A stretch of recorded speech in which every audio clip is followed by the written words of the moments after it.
Well, Idalia is coming. I guess there's some controversy as to the name of this hurricane, but Idalia, Idalia. I don't really give a shit. All I know is that another freaking hurricane in my life. Like I've only had about 15 or 16, and this area that we live in hadn't had a hurricane for years, like 20 years or something. And since we've lived here, this is the third one. Of course, we've lived here for quite a while now, probably about 12 years or so. Anyway, this is probably going to be, and the other part of me, I get friends. I like my brother Charlie, sent me a message, and I'm doing good. Everything's fine. For anybody that is interested, we're off the coast by, it's probably about 40 minutes, 45 minutes for us to get down to St. Mark's or someplace like that. If you look at the state of Florida and where Tallahassee is, there's this little, I don't know, they call it the Big Bend, whatever. It's kind of like the Yoni. See, if Florida is the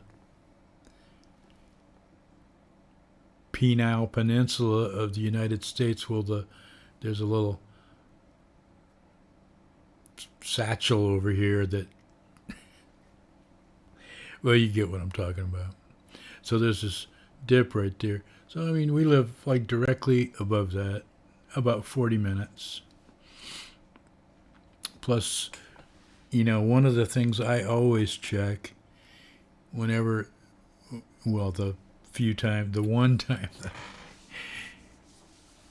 well, it wasn't the first time it was the property we bought, but we'd looked at several other pieces of property. And the first question I always ask is, well, what's the paperwork? What's sea level? I mean, how high up are we? And we're at 165 feet. And if you look at a map of the future, there's like a peninsula that comes down, and where Tallahassee sits, because Tallahassee is really the end of the Piedmont. Anyway, I was going to talk. Actually, I've been thinking about all the fires that have been going on. There's a fire over in Louisiana that's going on that's really bad. I mean, it's taken out some towns. I have a cousin who lives up in Yellowknife, north of the Arctic Circle, who has lived up to, I think he's retired now. And so I was kind of wondering what's going on up there. But I haven't heard too much. They haven't been letting people back in, the last I heard. I looked yesterday. Today is Monday, the 28th. And it's about 10:16 at night, and outside it's 87 degrees with a factor, that feels like 93. That's 10:15 at night. That's pretty much been kind of the deal around here these last couple of months. It started getting hot here in May, actually. We hit 90s in May, which that's kind of it's eased into it over the last 10 or 20 years. It didn't used to get, you'd stay in the 80s, maybe until around June, first week or two of June, you'd expect to hit your first 90s. Well, I'd forget all that's all out the window. So what do we do for getting ready for a hurricane? We've been through so many of these. Of course, my wife has to, and she, pulled out everything she could find, and I got all my, I get all my batteries out, make sure they're charged, and I have a couple of little, battery generators or whatever they call them. One of them's got like I don't know, pretty good amount, 125 amp hours or 500 amp hours. That's what it is. So it'll run some stuff if we get into a pinch. And then we make sure everything's charged. Phones, laptops. I have 2 old phones that we've never gotten rid of. I got them charged. If nothing else, I'll just set them up on a windowsill and use them as cameras. Get a little footage of the hurricane. Idalia. So we don't know, we won't know probably till tomorrow sometime. They'll get a more accurate prediction of where it's going to land. Right now it's somewhere between us and Tampa. Tampa's a good 4 hours south of us, 5 hours. I don't ever really look at the mileage. I just go by how long it takes to get there. We're about 2 hours from Gainesville. We're about 2 hours from Jacksonville. Going in the other direction, we're about 3 hours from Pensacola. And then going north, we're probably about, we're good, probably 5-6 hours to Atlanta. But anyway, so tomorrow, we've gassed up the Prius. Prius was getting pretty low on gas. I hadn't noticed it, but it's been like 2 months, and it was almost it was a notch under halfway full. So we went to I took it to the gas station and filled it up, and Jesus, it cost almost $22. I'm being sarcastic, right? And the Prius is nice because it'll run for days on idle because it, charges up the batteries and then the motor shuts off. Battery gets low, then the motor comes on, charges the battery. So you kind of got to go through that. But, for charging other things, if we need it to be charged, we'll go to the car and put it in there. Plus, if it, for some reason, the power goes out, that's the real big deal. The wind and the rain, if we get 75, 80 miles an hour gusts, we'll be, pretty lucky this far inland. But we're in a real forested kind of area, so, a limb, comes down, old dead tree or something, hits a power line, and, the last hurricane that, we were out of town, the last one. We went out to New Mexico. So when we came back, it was probably 3 years ago, maybe, something like that. And we came back and we got stuck in Jackson, Mississippi. There's a place on the a gambling joint, or it's a casino right on the water called Riverside or something like that, where we always would stay. And Jacksonville's like If we go out of town, we try to make it from here to Jacksonville.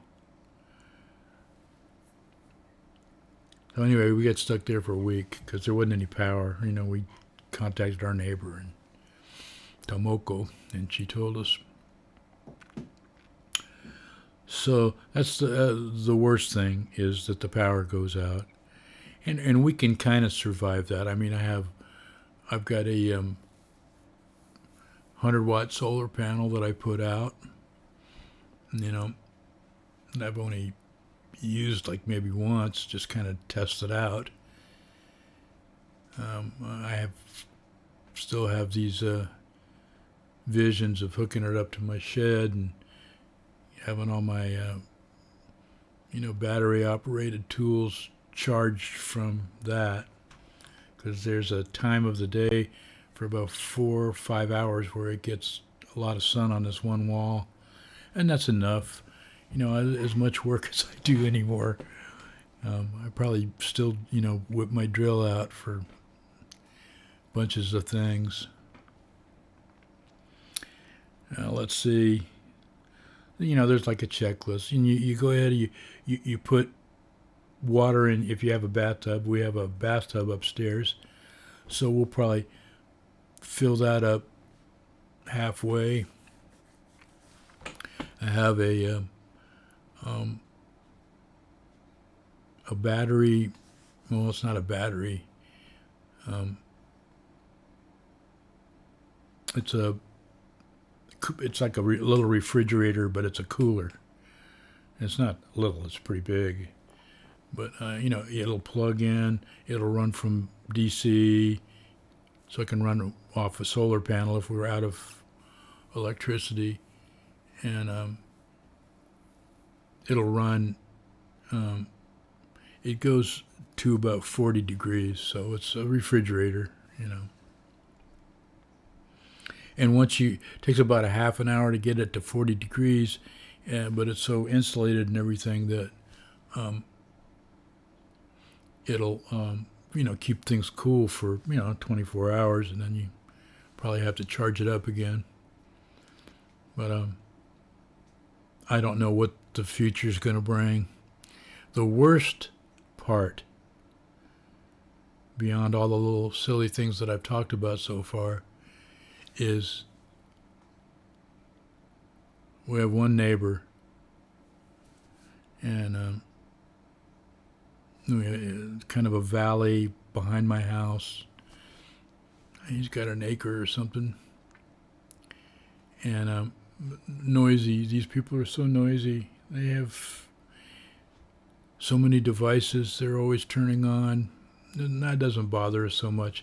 But if we get a power outage, this guy's going to go get his really obnoxiously loud Honda generator without any kind of muffler system on it and crank it up and put it out in the back of his house, which is really close to our house and our bedroom.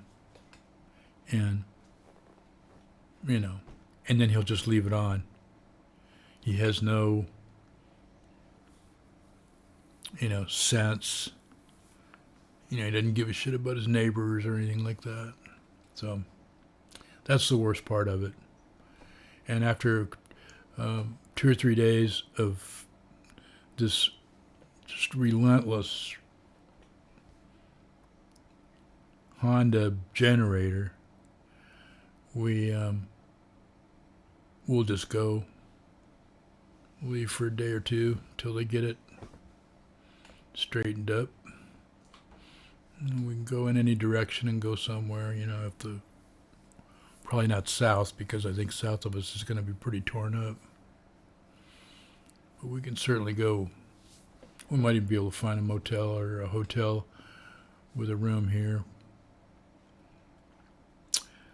So anyway, everything's A-okay here with us. We're old hands at this hurricane stuff for all family and friends and people that are, for the most part, going to see this. I don't have too many followers that don't know me. So anyway, I do want to say something about Maui, though, because some of the videos I've seen about Lahaina have been quite disturbing. I mean, the destruction there's horrible. I mean, I have seen that sort of destruction many times, but from not from fire, but from hurricanes and tornadoes and flooding. So, I've seen fires from a distance, but I haven't lived through one that's roared through any place that I've lived. And but anyway, there's a couple of these, the people that are trying to turn it into a political thing always. Talking bad about, they're saying Joe Biden gave them all $700. Well, that was FEMA, and that's all that they're. That's the in the emergency relief fund thing. That's it. That's what you immediately get. But I'm sure that Joe Biden's going to be doing all he can to send as much money and help as he can. And for people who don't believe that, I don't really give a shit. All this crap I hear people talking about the Biden family is just a bunch of nonsense. There is only one real crime family that I know of. We all know who that is. I don't even want to say it out loud.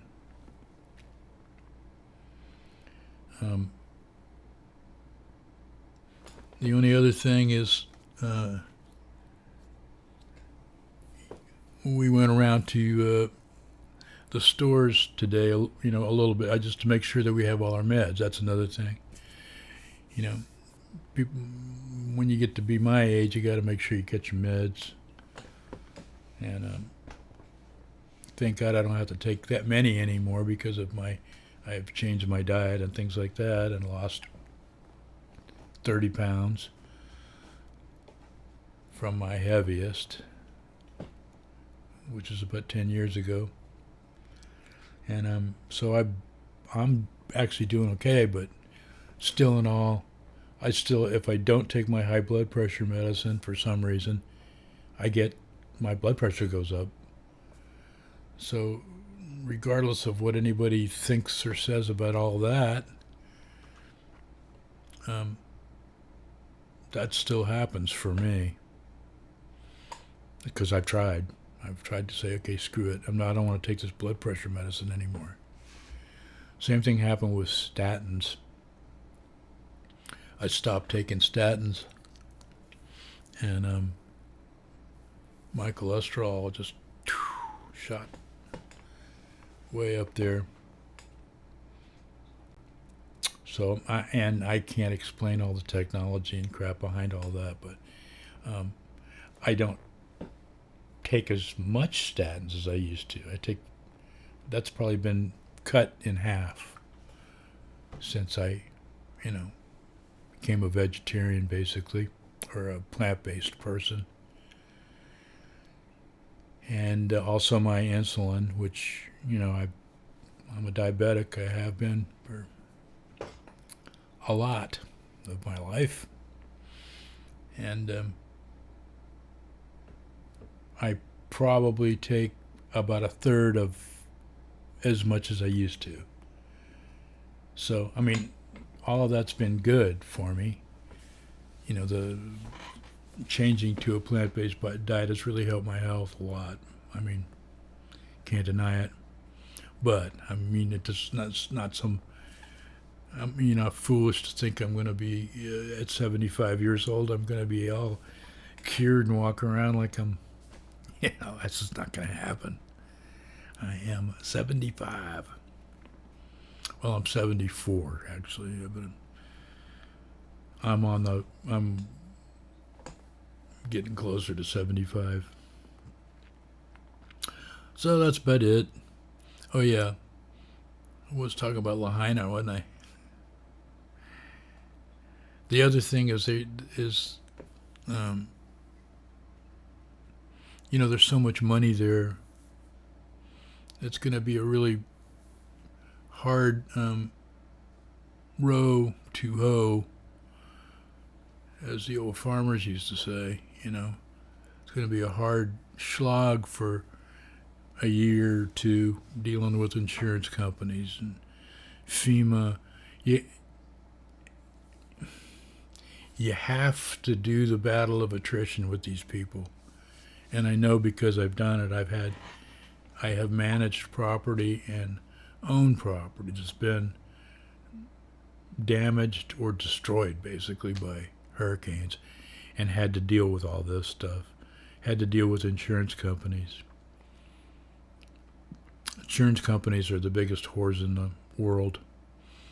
They'll pay you as little as they possibly can get away with. And I don't know the answer to dealing with them. The way our capitalist system is set up,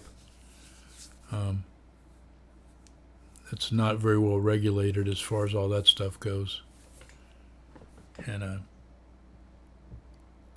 as far as people, realtors trying to buy property, trust me, everywhere. That goes on everywhere. You have a hurricane here in Florida, and if it destroys one of these little towns like Cedar Key, or one of these little places that are south of us, the next day people will be contacting the owners of every property they can come up with, and asking them if they want to sell it. If you have a mortgage, they start offering to pay off your mortgage and give you some cash to leave. Of course, they want the insurance money.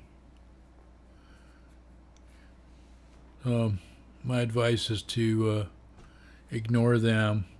And when it comes to lawyers, you should be very wary of having a big group where you're all circling around one or two companies of lawyers. I mean, if you're going to do that, number one, those lawsuits are, Myra Breckenridge type of thing. You're going to be really hard to find an advocate, although somebody might want to call her. See if she'll come and give you, or at least give you guys some advice, because she knows. Or contact some people that you might know that have had to deal with this in a hurricane area, or let's just say Paradise, California. If you know somebody that used to live there, and because that old town got burnt down, and the stories that I've heard about the insurance companies and the land speculators and everything else that came through there are just the same kind of thing. Realtors don't give a shit about anybody. They care about their bottom line. Lawyers, pretty close to that. I'm sure there's some good realtors, and I'm sure there's some good lawyers, but there's enough bad ones. There's enough crappy people that are in those professions to just make it suck for everyone. Same story that permeates our society. And here in America, what does it take? When you have when you have 20 million people, that out of 320 million people, but they scream really loud and get on the internet and do all this other crap. Well, anyway, I'm not trying to do politics. It's not that I'm going to stop talking about politics. It's just that I'm real weary of it right now. I've been trying to rack my brain to see if I can come up with, semi-witty, sarcastic, try to be make fun of, spin things in a kind of a comical way, or my dry humor. I mean, a lot of people probably don't even get when I think I'm funny. They don't. This guy's not funny. Probably right. Anyway, that's all I got to say. Hurricanes are coming. We're going to be sitting here. I'm going to try to get some footage of it if we get a good hit. And hope that, people don't get too messed up because, there's another little Florida thing that happened, though, was only in Florida. I don't want to talk about the tragedies that have happened just over the last few days here. But one thing that happened down in South Florida, and again, it's not that funny, but it's Florida. They mixed up the diesel and the regular gasoline at 50 stations in the Tampa area, and they're coming out with an official number of 1,000. So that means there's probably several thousand people there. Freaked out and went and filled their tanks up and got a giant pile of diesel in there. If then that will eventually, I'm sure, burn up your motor or at least destroy your. I don't know that much about how heads and I used to know how all that worked back in the overhead cam days, but there's no way I could tell you how the innards of a car are these days. Everything's so, I can't even find the spark plugs on the Prius. I've looked. I'm sure they're somewhere. So anyway, for all those people that stuck diesel in their car, I hope you just can discover it somehow or another. I guess you could put a stick or something down in your tank, or how you smell it. I would think you could almost smell that when you're pumping it, but maybe not. I don't know. Anyway, I'm going to leave now because I really can't think of much more to say. Hopefully everybody's going to be okay. Not too many, although Darwin's theory is always at work during these matters. I'm always reminded of that comedian, that was talking about the guy down in Miami who strapped himself up to a palm tree or something, put a deer stand or something and put himself out there, died because, and then the comedian said, it's not that the wind is blowing, it's what the wind is blowing. So for all you people that don't have a whole giant bunch of sense, lightning and wind and tree limbs flying through the air, hitting you at 80 miles an hour or 90 or 100 or whatever it is, it's going to be hard to survive that. Anyway, adios. Buenas noches.